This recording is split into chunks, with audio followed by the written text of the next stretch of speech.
Assalamualaikum warahmatullahi wabarakatuh. Alhamdulillahi rabbil alamin. Wa bihi nasta'in ala umurid dunya waddin.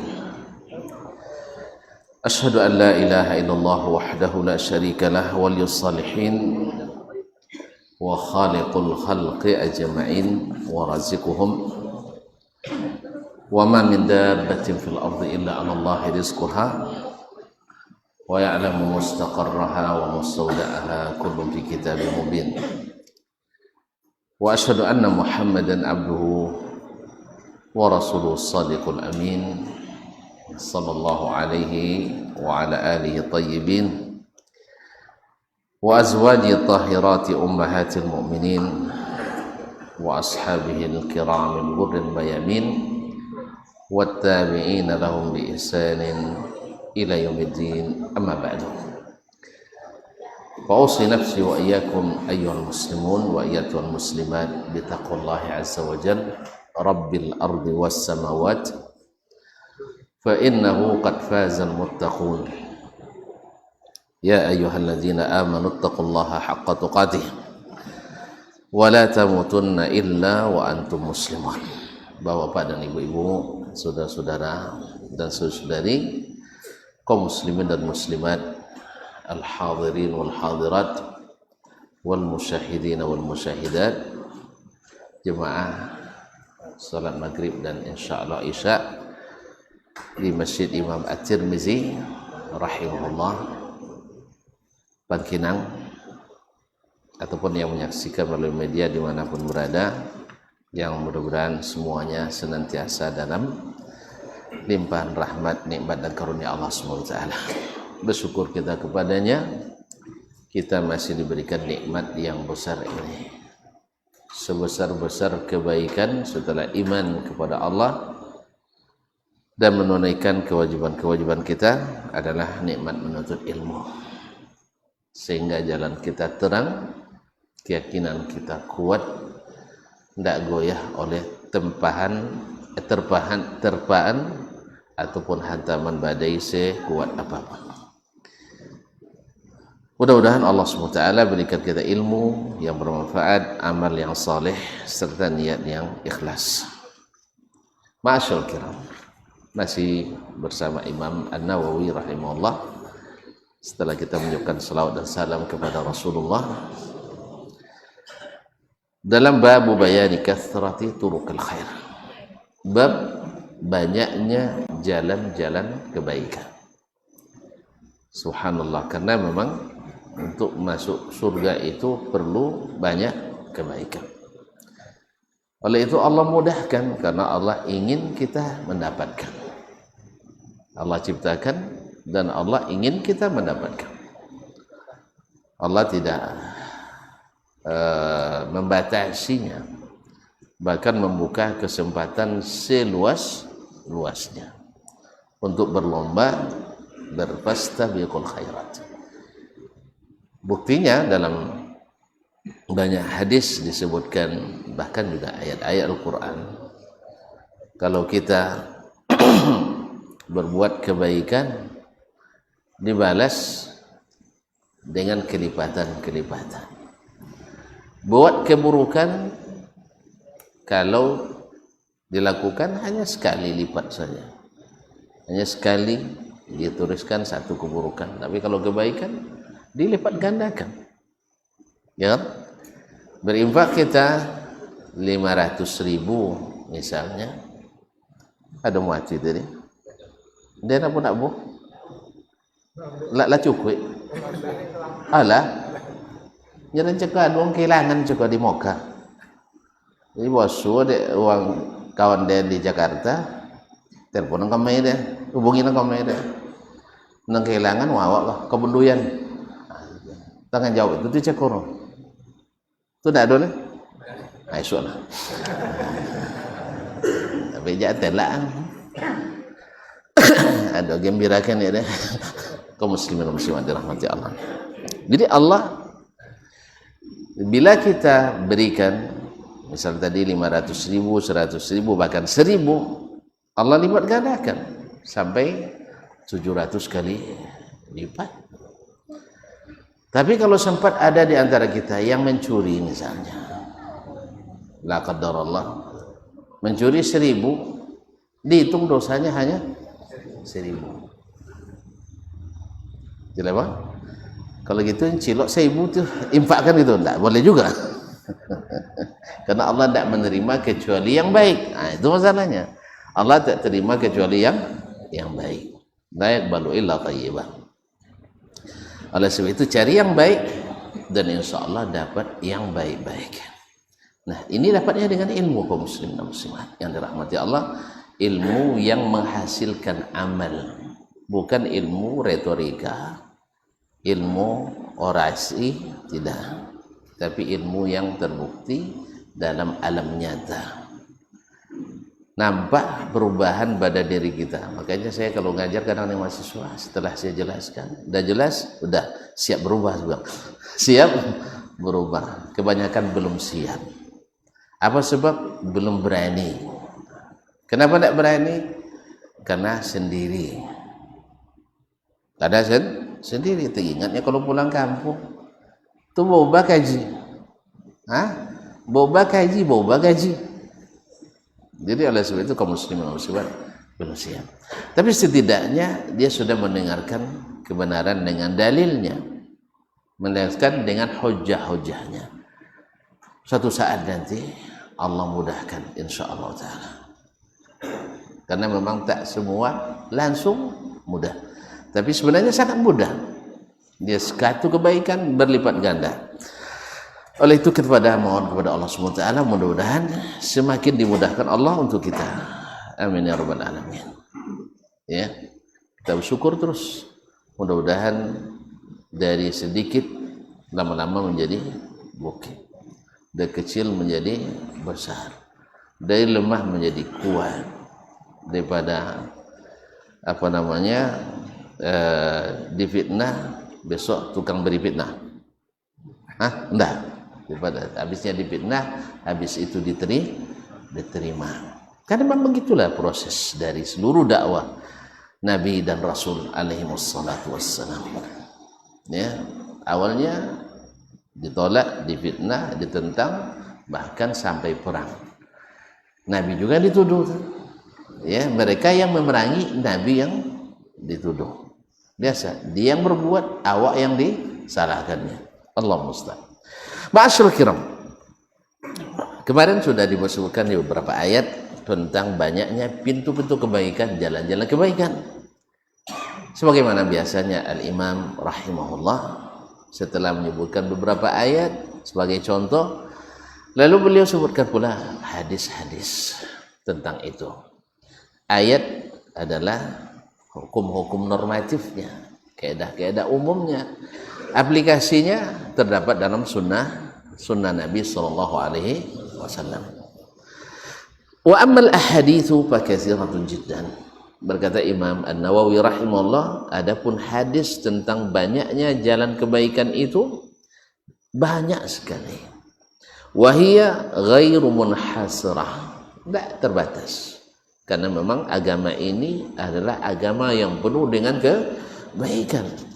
Sehingga aplikasi nyatanya dalam hadis Nabi tak terbatas, banyak sekali. Panazkuru tarafan minha, kita sebutkan sebagian saja di antaranya, atau satu sisi atau satu bagian daripadanya. Al-awwal, yang pertama dalam bab ini dan yang ke-117 dari urutan hadis kitab Riyadhus Shalihin, atau ke-118. Ada perbedaan cetakan. Al-awwal an Abi Dzarrin Jundub ibn Junadah radhiyallahu anhu, dari Abu Dzar Jundub ibn Junadah radhiyallahu taala anhu. Abu Dzar sahabat Nabi sallallahu alaihi wasallam, Abu Dzar Al-Ghifari, sangat terkenal sampai banyak di antara kita yang pakai nama Abu Dzar Al-Ghifari. Ada kawannya Abu Dzar Al-Ghifari? Si Konado? pakai nama itu. Ada Abu Dzar Al-Ghifari. Beliau dikenal dengan zuhud, dengan sangat zuhud. Di akhir hayatnya seperti diberitakan Nabi SAW sebelum wafatnya, Abu Dzar ini matinya nanti sendirian karena dia melihat manusia di masa setelah Nabi SAW. Menurut beliau yang zuhud, mereka terlalu mencintai dunia. Subhanallah, bagaimana kalau dia melihat zaman kita ini? Ya, di zaman orang-orang solehnya masih dominan pada masa itu. Ulama-ulamanya masih mayoritas dibanding khutbah dan penceramahnya. Bagaimana kalau Abu Dzar hidup di zaman ini? Akhirnya beliau pergi ke Rabazah. Rabazah suatu daerah ke arah Badar, lebih kurang 63 km atau lebih. Syekh kami Syekh Ahmad Al-Ansari rahimahullah ta'ala, seorang guru hadis besar di Madinah, pernah menulis Rihla ila Rabazah. Ar-Rihla ila Rabazah. Setelah beliau meninggal, anak beliau, guru saya, Profesor Dr. Abdul Bari, meminta saya untuk mengetikkan tulisan tangan beliau tadi. Tadi tulisan tangannya rapi untuk dicetak. Untuk dicetak saya masukkan ke komputer waktu itu. Ar-Rihla ila Rabazah. Masya Allah, banyak faedah di antara rihla yang beliau sebutkan. Beliau suka rihla dalam menuntut ilmu. Syekh rahimahullah ta'ala rahmatan wasi'ah, alhamdulillah selesai, tapi apakah sudah dicetak sampai sekarang saya tak tahu. Yang jelas saya sudah input ke dalam tulisan komputer dulu, alhamdulillah. Nah, Abu Dzar rahimahullah radhiyallahu anhu wafat di Rabazah sendirian, seperti yang dikabarkan Nabi SAW. Beliau pula yang datang ke Nabi SAW minta dipekerjakan sebagai pejabat pemerintah, atau sebagai, kalau sekarang PNS lah ya, atau ASN, dipekerjakan oleh Nabi SAW. Waktu itu minta bagian pengumpul zakat atau sedekah. Nabi bilang, Abu Dzar, anta rajulun dhaif, kamu adalah seorang yang lemah. Bukan lemah imannya, bukan lemah ibadahnya, tapi barangkali zuhudnya membuat dia terlalu berhati-hati sehingga orang harus dapat piti, tidak jadi dapat piti. Orang banyak bonong minta gitu kan. Jadi makanya dari sini juga kita belajar bahwa untuk mengurus rezeki umat, jangan yang kedekut-kedekut diletakkan di situ. Ya zuhud tidak apa-apa, kadang ada yang kedekut, itu masalahnya. Asa pitinya wak minta, asa minta pitinya. Ada sebagian tidak bisa dia mengeluarkan duit, seolah-olah yang kita pakai itu duitnya sendiri. Oleh sebab itu saya bilang, kalau yang bagian konsumsi jangan yang suka puasa lah, jadi yang suka puasa kodok puasa ada. Nah, capek makannya, cakap baunya gitu. Nah, ya. Memang letakkan orang di tempat yang tepat itu penting. Jadi Nabi SAW tidak berikan dia pada bagian itu. Apa sebab? Karena kamu di sisi ini dhaif. Oleh itu kaum muslimin dan muslimat dirahmati Allah, memang Nabi bukan hanya sekedar mengajar kita salat, zakat, puasa, tidak. Semua sisi kehidupan yang diajarkan Nabi adalah terbaik, termasuk dalam manajemen. Oleh itu sebenarnya kalau mau jujur kaum muslimin, ya, manajemen kita itu kalau kita terapkan apa yang diterapkan Nabi, itulah manajemen terbaik. Cuman sayang kita kan suka yang pakai poin 1, poin 2, poin 3. Apalagi pakai PowerPoint.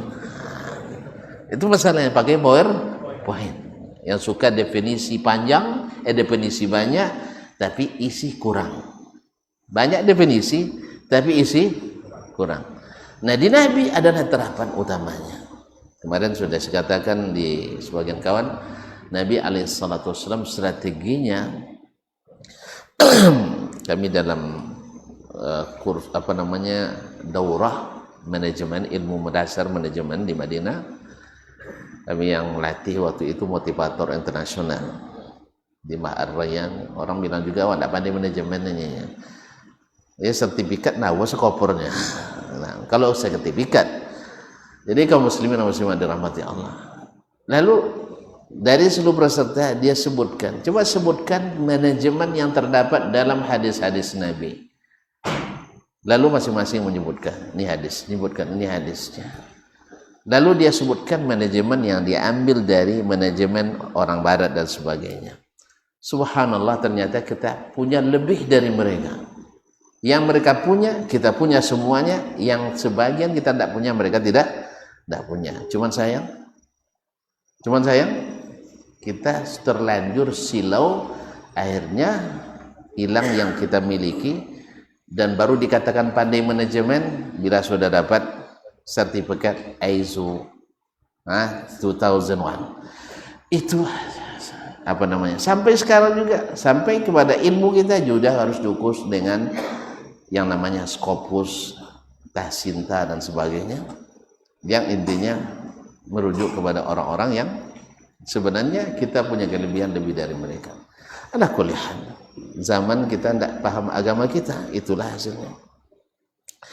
Kaum muslimin dan muslimat, anhu qala qultu ya Rasulullah, Abu Dzar mengatakan, ya Rasulullah, ayyul a'mali afdal, apa amalan yang paling utama? Dia menanya di sini, afdal ini maksudnya yang pahalanya lebih besar, bukan yang gajinya lebih besar, tidak.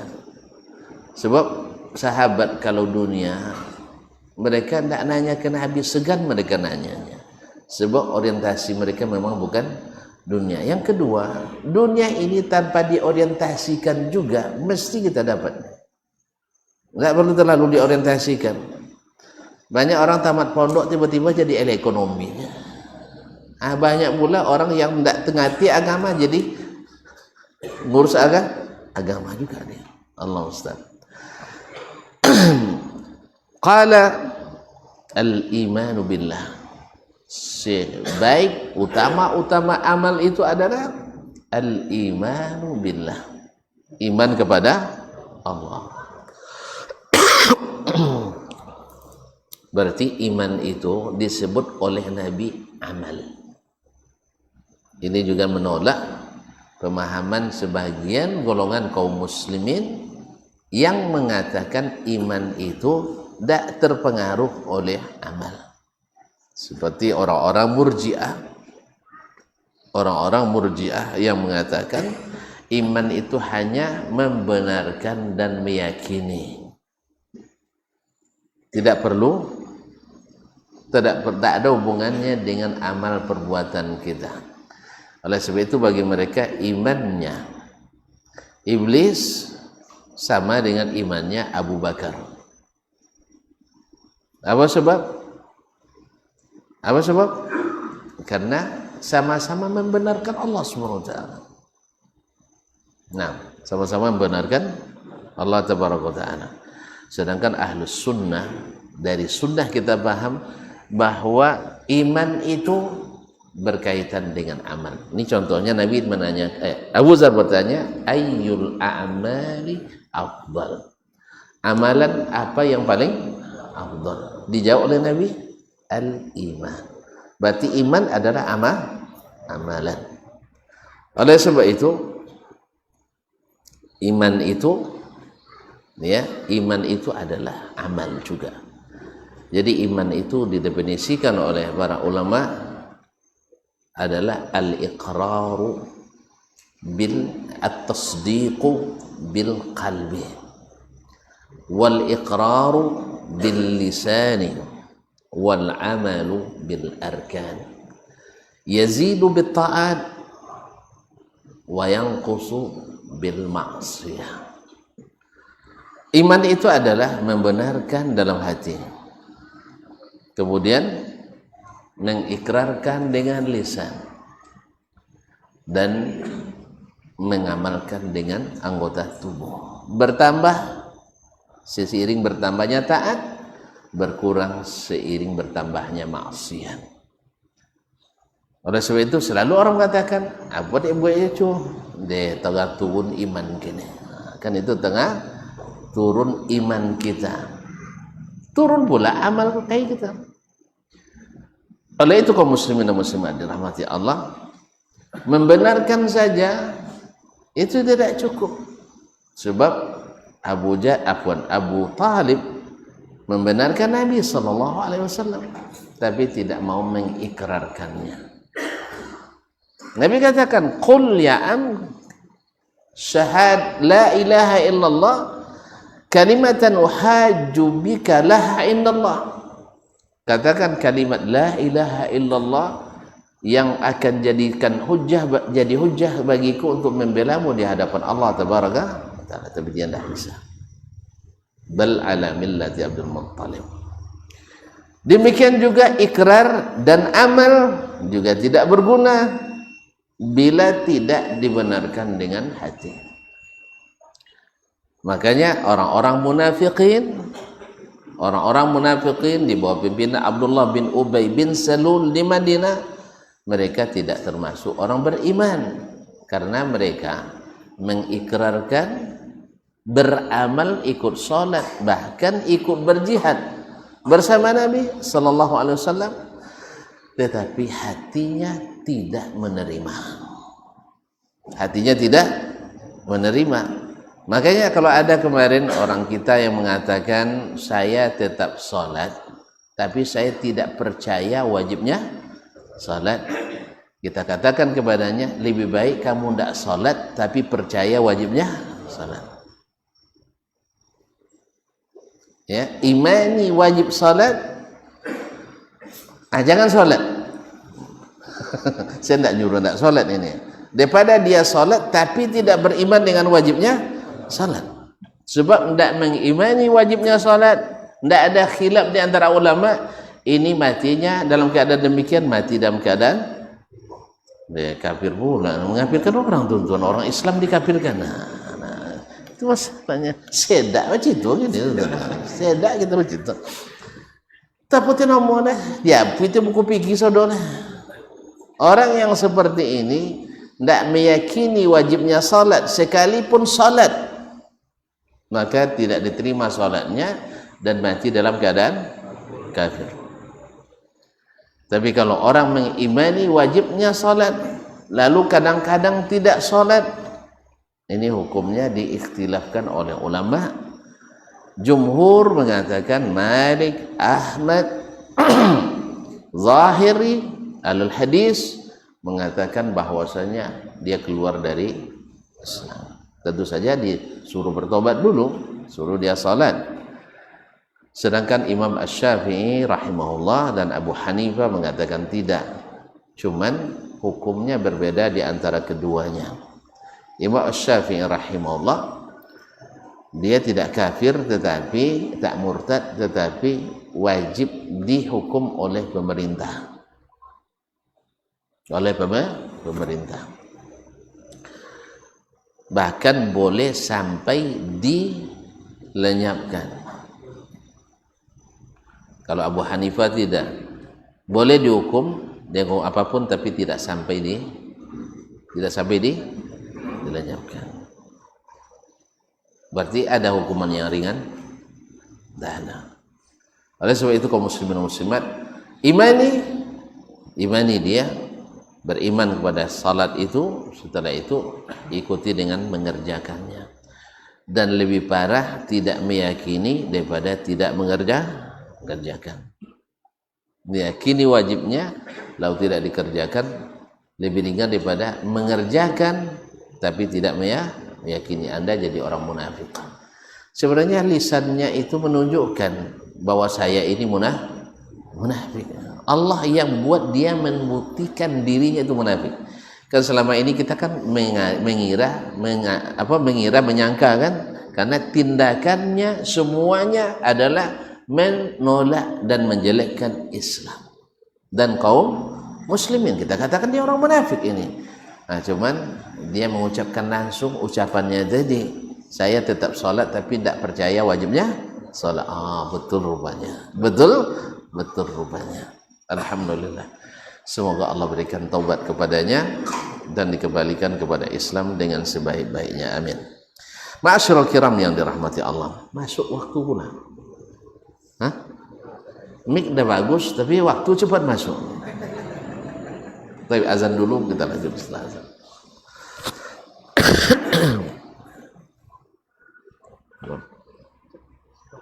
Enggak, minum. Kurang minum dong, Ben.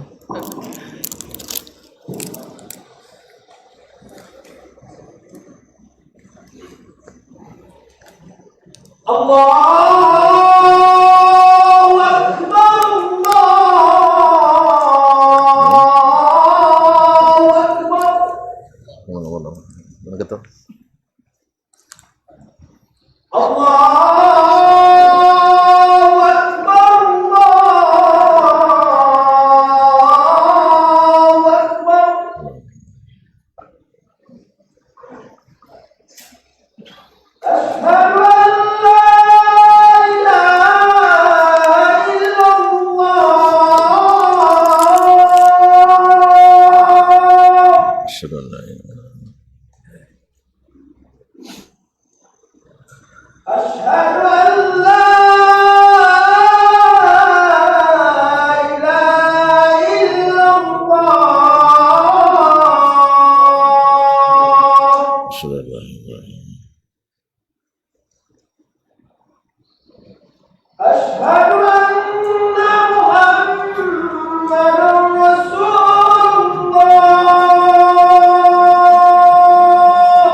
Asyhadu anna Muhammadar Rasulullah. Asyhadu anna Muhammadar Rasulullah.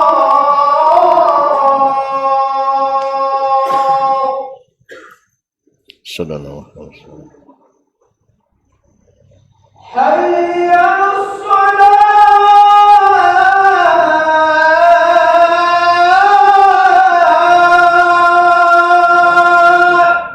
La haula wa la quwwata illa billah. Hayya 'alas shalah.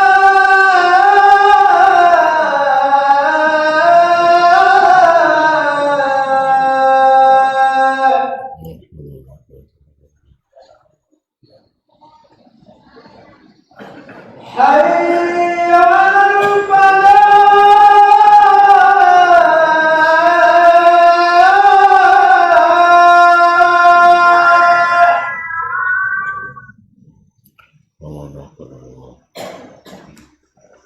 Hayya 'alal falah.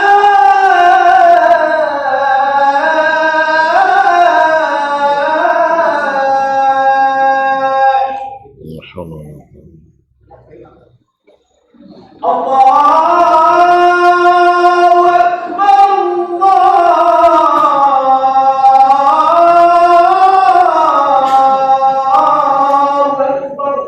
Allahu akbar. La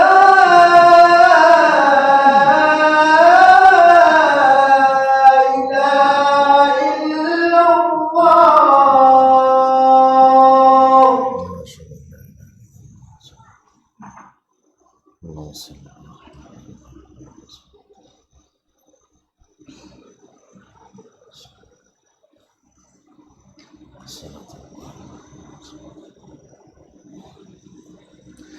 Ma'asyiral muslimin, ma'asyiral muslimat rahimanillah wa iyyakum. Kemudian Nabi mengatakan wal jihadu fi sabilillah. Sebaik-baik amal iman kepada Allah, kemudian jihad di jalannya. Allah SWT, Nabi SAW sepertinya menegaskan atau mengulang apa yang Allah katakan, innamal mu'minuna alladzina amanu billahi wa rasulihi thumma lam yartabu. wajahadu bi amwalihim wa anfusihim fi sabilillah. Orang beriman itu hanyalah orang beriman pada Allah dan Rasulnya tanpa ragu. Tanpa ragu. Tidak ada pikir-pikir lagi dia kalau sudah beriman pada Allah tanpa ragu. Kalau masih pikir-pikir berarti ragu. Ya. Allah beritakan pikir dulu berarti ragu. Allah perintahkan pikir dulu berarti ragu. Nah, atau belum mampu. Atau belum mampu. Yang belum mampu itu yang pikir ragu.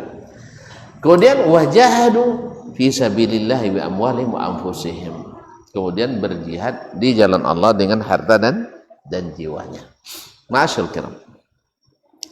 Inilah amalan yang utama. Qultu, lalu saya tanyakan lagi, ayyur riqabi afdal?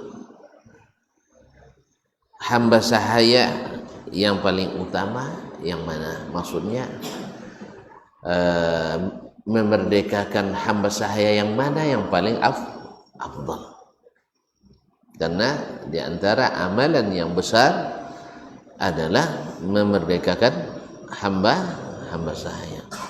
Oleh sebab itu Islam sangat menghasung dan memotivasi para tuan, orang-orang yang memiliki hamba sahaya untuk dimerdekakan. Nah, yang mana yang mesti atau yang paling afdal dimerdekakan?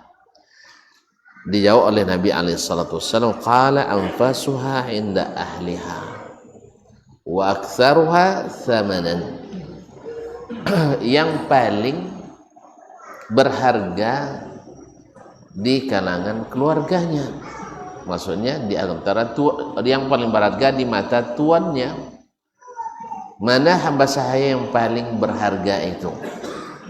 Kan hamba sahaya itu dilihat nilainya dari pertama rajin bekerja, yang kedua rajin beribadah, yang ketiga ringan tangannya. Maksudnya bukan ringan tangan, iya maksudnya iya ringan tangan namanya ya, ringan justru rajin bekerja tadi. Kemudian orangnya berakhlak mulia. Nah, yang seperti ini pasti harganya mahal. Harganya mahal gitu. Nah, karena sehat, rajin, giat, baik, tidak pernah mencuri, maka dianggap sebagai yang paling berharga. Nah, ini kalau ini yang dimerdekakan itu yang paling afdal, yang paling besar pahalanya. Ini juga pintu kebaikan yang besar-besar. Qultu, lalu saya katakan lagi, fa illam af'al, kalau saya tak bisa melakukan itu, tidak bisa melakukan itu, mungkin tidak punya. Ya macam kita sekarang cuma anak memerdekakan hamba kan, memerdekakan awak ada payah juga. Lalu kata Nabi sallallahu alaihi wasallam, tu'inu sani'an au tasna'u li akhraq. Kamu bantu orang yang punya keahlian dalam bekerja atau melakukan membuat sesuatu. Ada orang yang mampu bekerja, misalnya dia tukang tapi tidak punya modal untuk bekerja, belikan dia alatnya atau dikoneksikan dia dengan orang yang punya pekerjaan. Itu termasuk juga kebaikan yang luar biasa. Apa sebab di belakangnya dia berapa banyak yang akan dihidupi keluarganya, mungkin anak buahnya. Ada orang yang punya keahlian, lalu kita bantu dia dengan apa yang kita bisa, atau dengan pengalaman kita, atau dengan pikiran kita, ide kita. Ini sebagian orang kan tidak mau memberikan pikiran aja, takut dia. Apa sebab? Beko banyak lelaku banyak berdakwah. Kami pernah bertemu dengan seseorang punya keahlian memasak. Bisa ajar kayak kaminya cuy. Esok kalian buka lah kita dennya. Ah, tidak bisa nya laku lu punya kalian ni. Ini subhanallah.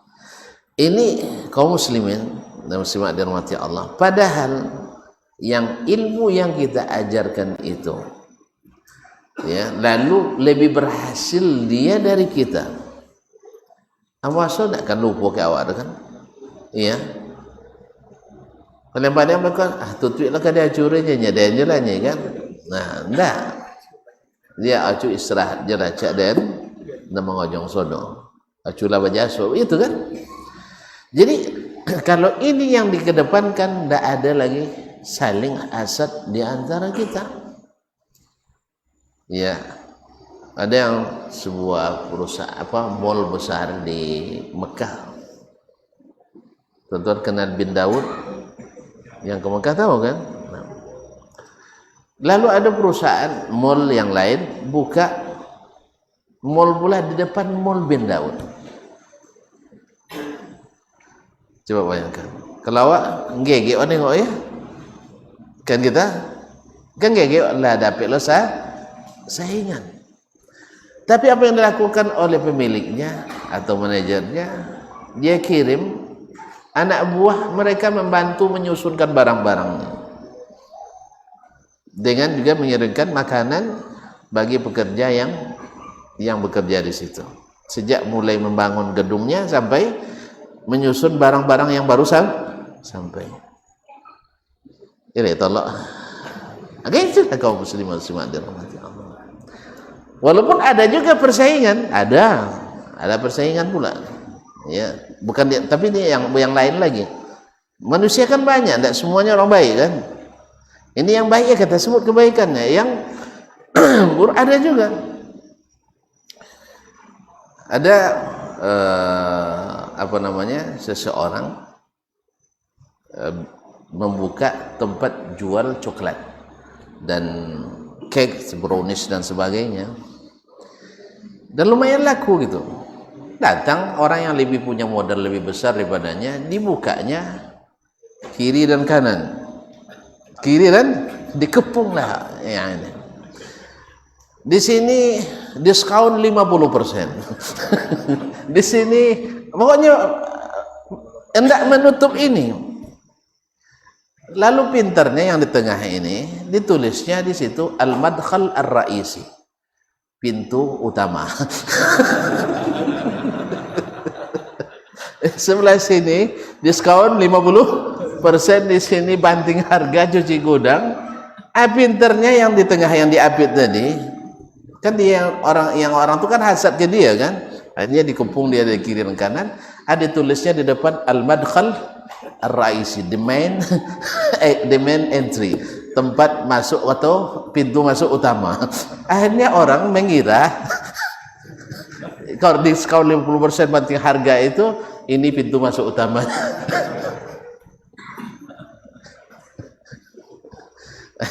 Akhirnya orang yang mengerjain dikerjain juga. Antum juga kayak gitu. Kalau ada yang kerjain pandai-pandai, tapi tanpa merusak orang, gitu, tanpa merusak orang. Bikin dia kan tidak salah, dia memang pintu masuk utama. Memang dia tulis di depan pintu masuk utama, al-madkhal ar-raisi. Nah, the main entry. Nah, jadi jangan kalah strategi. Itu juga penting.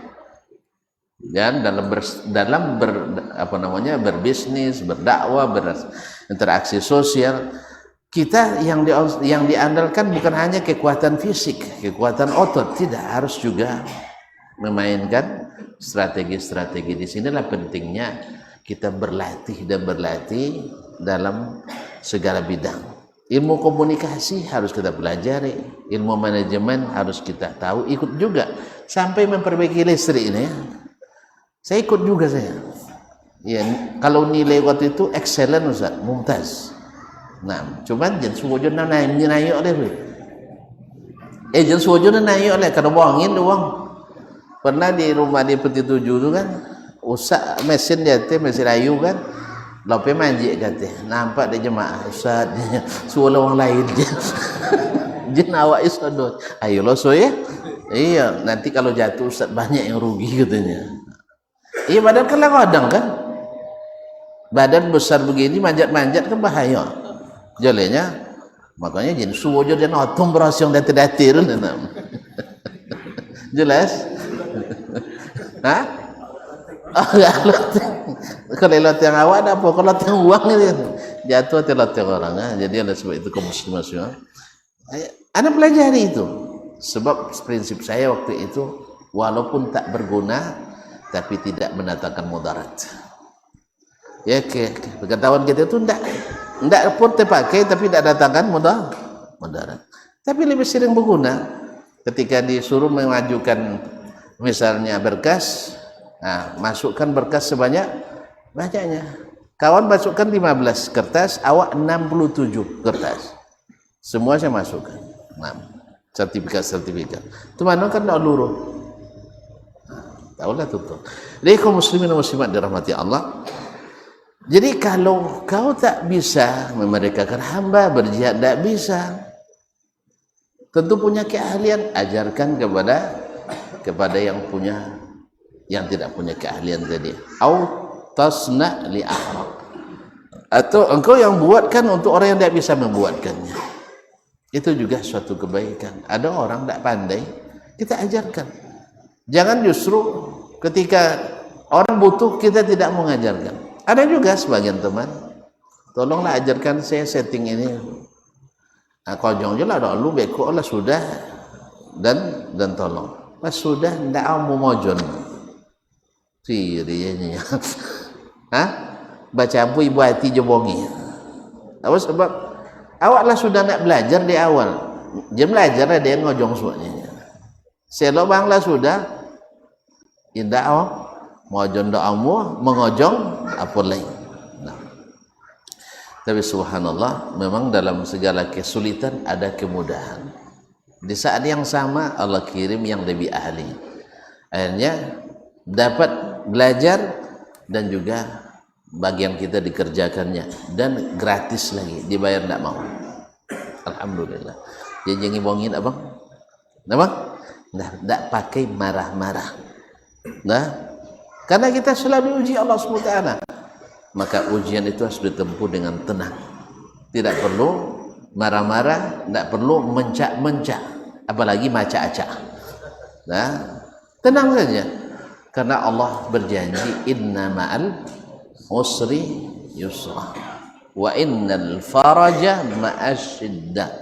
Sesungguhnya kelapangan itu datang ketika kesulitan sudah sangat-sangat sulit. Oleh itu kaum muslimin dan muslimat dirahmati Allah, di saat yang genting itu kita butuh waktu cepat, tiba-tiba Allah kirim orang yang lebih hebat. Di samping belajar, pekerjaan kita selesai dengan tepat waktu. Alhamdulillah. Yang berjanji biarlah mungkir janji, yang tak mau biarlah tak mau. Nah, yang seperti ini menjadi pintu-pintu penutup kebaikan dan pembuka pintu-pintu keburukan. Memang Allah musta'an. Seperti kata Nabi SAW, minan nas mafatihu lil khair maghaliqu lisyarr. Di antara manusia ada yang pembuka pintu-pintu kebaikan, penutup pintu-pintu keburukan. Sebaliknya ada pula mafatih lisyarr maghaliqu lil khair.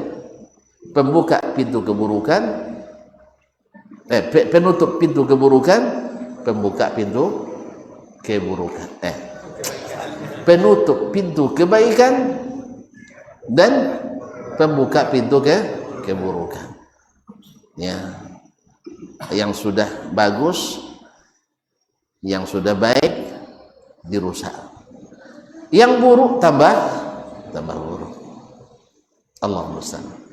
Oleh sebab itu kaum muslimin dan muslimat, sebenarnya kalau kita tahu bahwa pintu kebaikan itu sangat banyak, ajarkan orang yang tidak tahu, buatkan untuk yang tidak tahu, dan jangan takut rezeki kita tak berkurang. Rezeki kita tak berkurang. Allah sudah tetapkan yang untuk kita tak akan salah alamat. Cuman kalau hasad memang tak pernah punya alamat. Semoga Allah SWT. Maka Nabi mulai dengan al-iman, karena imanlah yang menghilangkan segala bentuk keburukan tersebut. Qultu ya Rasulullah, ara'aita in da'uftu an ba'dil amal. Bagaimana menurutmu ya Rasulullah, saya termasuk orang lemah, tak bisa mengerjakan sebagian pekerjaan, sebagian amal. Ya sama, kalaulah Abu Dzar mengaku dia lemah, bagaimana dengan kita? Ya puasa tak tolak tawi, salat malam kodok terkantu oleh bodoh, ya kan? Sedekah sekali lo setahun tolak genya, itu minjam lo ke? Allah musta'an. Kaum muslimin dan muslimat dirahmati Allah. Lalu gimana caranya? Saya tidak punya amal yang diandalkan, saya tidak bisa mengerjakan sebagian amal. Apa yang saya lakukan? Qala, berarti kan ada ruang kosongnya, ada ruang kosongnya. Oh punya waktu tapi tidak sanggup mengerjakannya. Apa kata Nabi SAW? Takuffu syarraka 'anil nas fa innaha sadaqatun minka ala nafsik. Engkau tahan keburukanmu dari orang lain, itu sesungguhnya sedekah untuk dirimu. Ya, kita tidak menyebar keburukan kepada orang, baik dengan tangan kita, dengan lisan kita, dengan tulisan kita. Jangan sampai menyebar keburukan kepada orang lain, jangan sampai menyakiti orang lain. Oleh sebab itu, kalau tidak bisa, kata Nabi, berkata yang baik, maka lebih baik diam. Karena diam itu, kata orang tua-tua kita, emas. Dan Umar bin Abdul Aziz rahimahullah mengatakan, saya salah karena diam lebih saya suka daripada salah kalau berbicara. Salah kalau diam lebih suka saya daripada salah bila berbicara. Beliau juga mengatakan, salah berbuat kebaikan, orang yang tidak patut dapat kebaikan, saya buat kebaikan kepadanya, lebih baik daripada salah dalam berbuat keburukan kepada yang tidak berhak kita berbuat keburukan kepadanya. Oleh sebab kalau sudah demikian, ini sedekah ala nafsik, ini sedekah terhadap diri kita sendiri. Ternyata kaum muslimin dan muslimat, dalam hadis ini Nabi SAW jelaskan banyak sekali pintu kebaikan, yang pintu utamanya adalah al-iman billah. Al-iman. Sebab dengan iman itu segalanya terbuka. Dan insya Allah dengan iman itu segalanya mudah. Itulah rahasianya para ulama, para sahabat, para salaf. Mereka belajar dulu iman sebelum belajar ilmu. Belajar iman dulu sebelum belajar ilmu. Itu yang diikuti oleh para ulama kita. Misalnya Imam Al-Bukhari rahimahullah, ketika menyusun kitabnya As-Sahih, dimulai dulu dengan kitab Bad'il Wahyi, permulaan turunnya wahyu. Kemudian diikuti dengan Al-Iman, Kitabul Iman. Setelah dia sebutkan hadis-hadis tentang iman, baru setelah itu Kitabul Ilmi, kitab tentang ilmu. Jadi jangan ilmu dulu, iman dulu. Seperti dikatakan oleh Imam Muslim dari Jundub bin Samurah bin Jundub radhiyallahu taala anhu, kunna nata'allamul iman qabla an nata'allamal Qur'an. Kami belajar iman dulu sebelum belajar Al-Qur'an. Thumma ta'allamnal Qur'an fazdadna bihi imana. Setelah itu kamu belajar Al-Quran sehingga bertambah iman. Ini kita subhanallah, ayat, ratusan ayat, ribuan hadis, kita tidak beriman kepadanya. Apa sebab? Tidak sesuai dengan yang kita pikirkan. Beritanya ragu kita benarkan, perintahnya ragu kita kerjakan, larangannya ragu kita tinggalkan. Apa sebab? Masalah iman tadi. Kalau saya percaya ini, masalah dengan keyakinan ini. Kalau saya ikuti perintah ini, masalah dengan masyarakat dan sebagainya. Dan seterusnya. Banyak alasan yang membuat iman itu kendor kembali, sehingga keyakinan lemah, amal lambat, dan larangan kadang-kadang dilakukan. Mudah Allah SWT membukakan bagi kita pintu-pintu kebaikan dari iman, jihad fisabilillah, kemudian amal-amal lain yang disebutkan di dalam hadis ini. Wallahu ta'ala alam. Dan aplikasinya tadi zaman sahabat itu nampak jelas. Ma'asyarul kiram dirahmati Allah. Ketika turun ayat, kan Nabi tadi katakan ini sebaik-baik sedekah hamba sahaya yang paling berharga. Turun ayat lan tanalul birra hatta tunfiqu mimma tuhibbun. Tidak kamu capai kebaikan sampai kalau kamu menginfakkan dari yang kamu cintai. Datang Abu Talha ke Nabi SAW, ya Rasulullah, inna ahabba amwalil bayruha. Harta yang paling saya cintai itu adalah bayruha. Bayruha, kebun kurmanya dekat dengan Masjid Nabawi dan bersih tempatnya, lapang dan buahnya lebat, pohonnya subur, airnya jernih. Nabi sering minta air di situ, minum di tempatnya. Nah, ini tempat yang paling dia cinta, harta yang paling dia cintai. Ketika turun ayat itu, kamu tak dapat kebaikan sampai menginfakkan yang kamu cintai.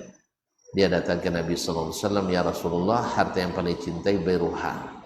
Oleh sebab itu silakanlah ambil, terserah Rasulullah SAW membagikannya. Subhanallah.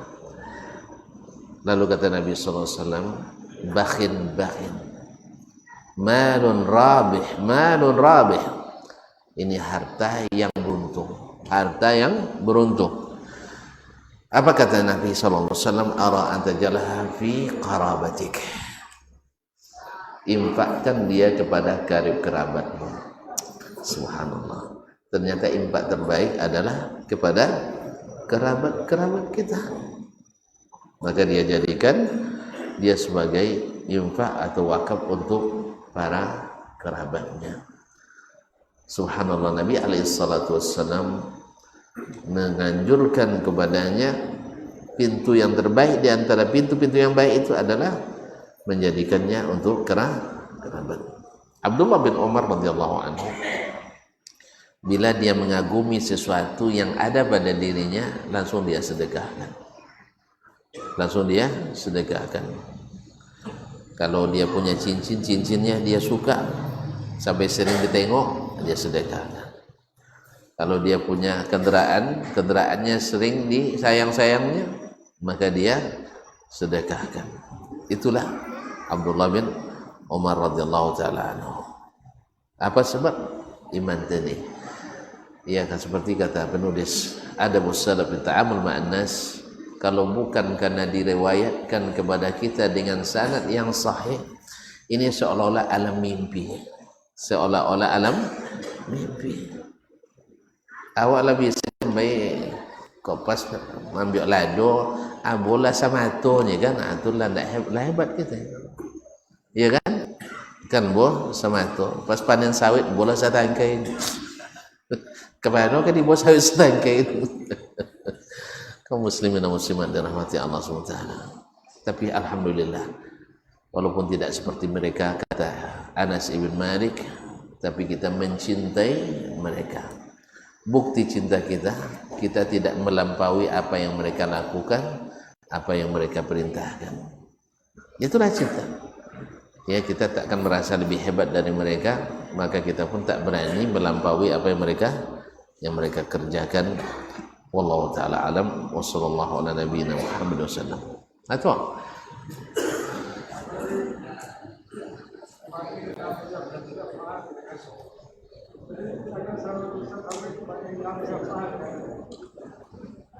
wa illam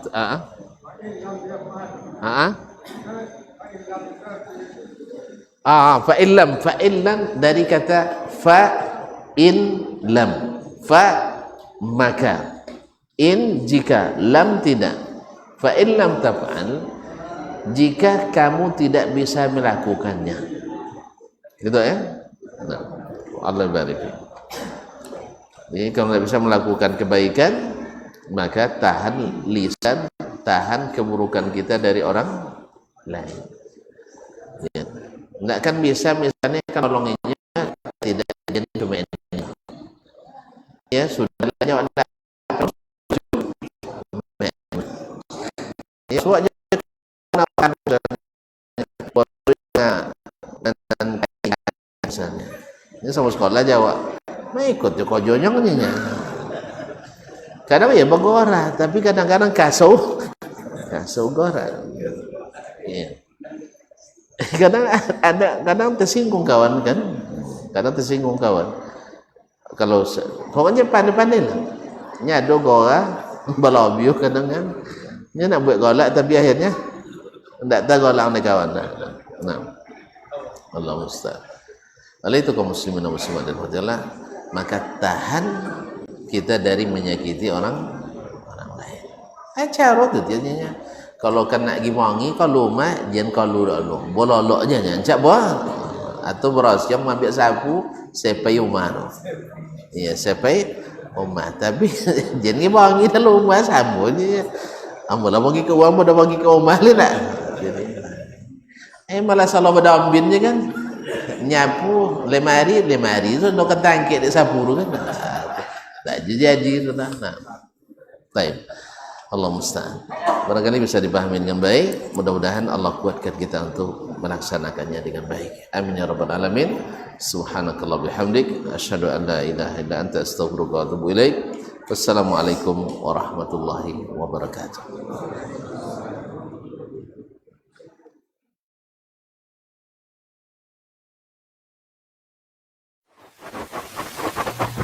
Barometer amal kita saleh tak salehnya di salat kita. Bila salat kita ikhlas dan sesuai dengan sunnah Nabi SAW, maka insya Allah amalan yang lain mengikut. Ini aktivitas ini membantu saya di akhirat atau akan menyulitkan saya di akhirat? Kalau seandainya perbuatan itu ternyata akan menyulitkan kita di akhirat kelak, tinggalkan perbuatan itu. Anta ni'mal jund. Kamu adalah sebaik-baik prajurit. Coba lihat. Kamu adalah sebaik-baik prajurit. Maka tujuannya adalah menghancurkan kehidupan rumah tangga.